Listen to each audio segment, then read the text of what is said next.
ಬಾರ ಹೆಂಕ ಬಾರ ಹೆಂಕ ಇದೇನ ಮರಿ ನಾಯಿ ಕುನ್ನೆಗೆಲ್ಲ ಮಾಡ್ತಿದ್ರೆ ಒಂದ್ ತೊಡಿ ಒಂದ್ ತೇಲಿ ನಾಲ್ಕಲ್ಲ ಅವನ ಇಟ್ಕೋತ ನಾಳೆ ಅಂತೇಳಿ ಬೀಗ ಹಿಡ್ಕೋ ಹಿಡ್ಕೋ ಏನ್ ಮಾಡತ್ತ ಏನ್ ಮಾಡಕತ್ತಿಲ್ಲ ಹೆಂಕ ಈಗ 6 ಮರಿ ಈಗ ತಿನ್ನಾಕತ್ತಾನ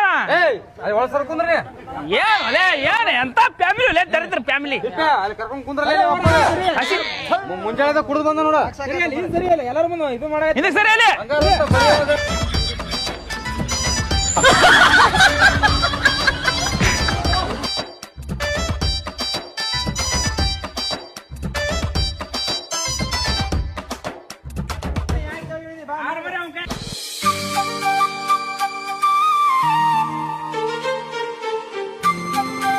ಹಿಡಿರ